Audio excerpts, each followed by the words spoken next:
ស្រុកកំពូលមានទីតាំងស្ថិតនៅតាមមាត់ទន្លេមេគង្គ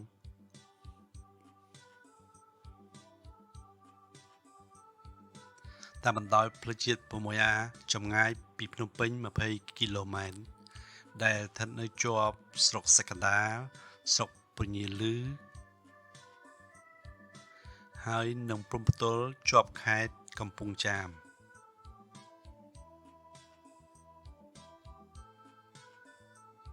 ជីវភាពនៅស្រុកស្រែនៅតំបន់ជនបទដាច់ស្រយាល18គីឡូម៉ែត្រពីភ្នំពេញប្រជាជនរស់នៅប្រកបរបរកសិកម្មធ្វើស្រែធ្វើចំការលក់ដូរបន្តិចតួចដើម្បីចិញ្ចឹមជីវិតពួកគាត់ចិញ្ចឹមសត្វដាំដំណាំមាន់ទាខែវស្សាគាត់ធ្វើស្រែវស្សាខែប្រាំងគាត់ចិញ្ចឹមមាន់លក់ដូរបន្តិចតួចដើម្បីដោះស្រាយជីវភាពសម្រាប់ជីវភាពនៅតាមខេត្តកណ្ដាលនេះគោចាស់នៅចាំផ្ទះក្មេងៗទៅធ្វើការនៅរោងចក្រហើយរដូវដាពេលបុណ្យទានបានគាត់ជួបជុំគ្នាអញ្ចឹងសកម្មភាពនៅតាមភូមិនៅពេលរដូវប្រាំងមិនសូវជាសម្បូរទេដោយសារពួកគាត់ជាប់ពេញការងារនៅតាមរោងចក្រកសិដ្ឋាននៅទីក្រុងនៅតាមផ្ទះមានតែចាស់មើលចៅទៅវត្តនិងមើលសត្វតិចតួចក្នុងគេហដ្ឋានផុតភូមិនេះបន្តិចទៅនៅខាងក្រោយមានចំការចេកជាលក្ខណៈគ្រួសារនៅខាងក្រោយទៀតមានស្រែគឺស្រែប្រាំងនៅពេលរដូវវស្សាទឹកឡើងមកលិចអញ្ចឹងវានាំមកដីល្បាប់ច្រើនធ្វើឲ្យដីមានជីវជាតិនៅខាងក្រោយពួកគាត់ដាំពោតសណ្តែកអ្នកខ្លះគាត់ធ្វើចំការហើយធ្វើខ្សែប្រាំងដោយសារនៅជុំវិញមានប្រឡាយទឹកមានមេទឹកធ្វើឲ្យគាត់ធ្វើដំណាំធ្វើស្រែបានដើម្បីដោះស្រាយជីវភាពរបស់គាត់នេះជាជីវិតពិតរបស់អ្នកភូមិនៅភូមិដុល្លារនៅក្នុងខេត្តកណ្ដាលស្រុកកំពូលពួកគាត់មានគោមួយចំនួនគាត់ចិញ្ចឹមគោដាំដំណាំហើយគាត់ប្រកបជីវកម្មខ្លះគាត់មកពីបុណ្យតាមវត្តនៅចិត្តក្មេងៗគេទៅឆ្ងាយចាស់ចូលមជ្ឈមវ័យចាប់ពីអាយុ50 60 70ឆ្នាំឡើងទៅគាត់នៅផ្ទះហើយចាស់សម័យមុនគេចិញ្ចឹមគោដាក់នៅតាមវាលស្រែសម័យនេះគេចិញ្ចឹមដាក់នៅក្នុងផ្ទះរកចំបើងរកចំណីឲ្យវាស៊ីដូចជ្រូកដែរការចិញ្ចឹមកសិកម្មសម័យថ្មីមិនដូចកសិកម្មសម័យមុនទេវាជឿនលឿនជាងមុនទំនើបជាងមុនការចំណាយច្រើនដែរការរស់នៅកាន់តែទំនើបកាន់តែចំណាយច្រើននេះមកដល់ចំភូមិហើយទីនេះទៅសុទ្ធតែដីចំការនិងដីស្រែប្រាំងនៅពេលរដូវវស្សាលិចទឹក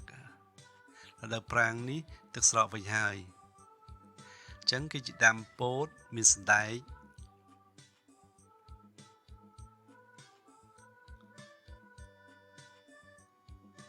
គាត់ទទួលផលបានរហូតដល់រដូវវស្សាទឹកចូលមកលិចអស់ហើយ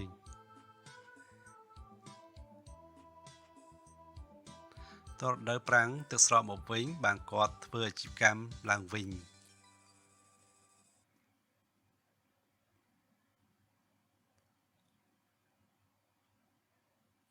គេកាច់ផ្លែវាអស់ហើយ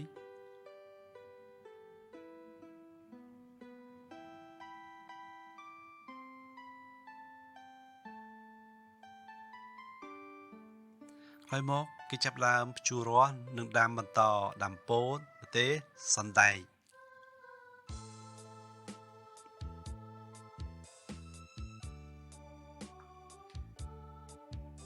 ខែនេះដីល្អពេលទឹកស្រកទៅដីល្បាប់វាល្អអញ្ចឹងវាមានជីវជាតិអញ្ចឹងគាត់ធ្វើកសិកម្មដាំពោតជុំវិញសុទ្ធតែពោតសុទ្ធតែល្ងនៅឆ្ងាយតិចជាល្អនៅខាងនោះវិញដីកសិកម្មយ៉ាងធំណាស់ទីដីរាប់ពាន់ហិកតា រដូវវស្សាចូលមកទឹកលិចល្អលហេវមើលទៅដូចសមុទ្រអញ្ចឹងអត់កោះអត់ត្រើយតែរដូវប្រាំងអញ្ចឹងទៅជាដំណាំស្អីក៏មានដែរសុទ្ធតែចំការហើយគាត់ដាំ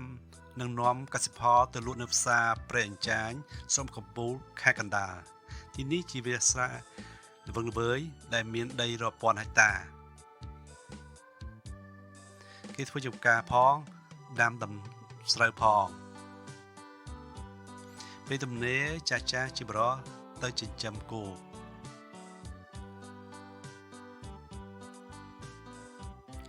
មានគោច្រើនទីវាលមានស្មៅសម្រាប់គោគ្រប់គ្រាន់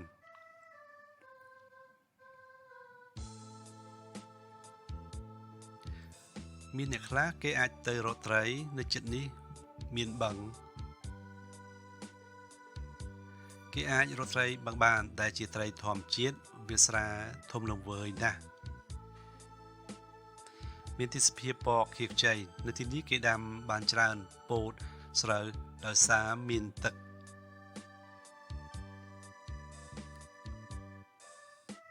នេះជាទ្វារទឹក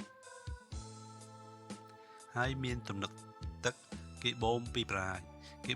ឡាយទៅដាក់វាស្រែនិងចំការ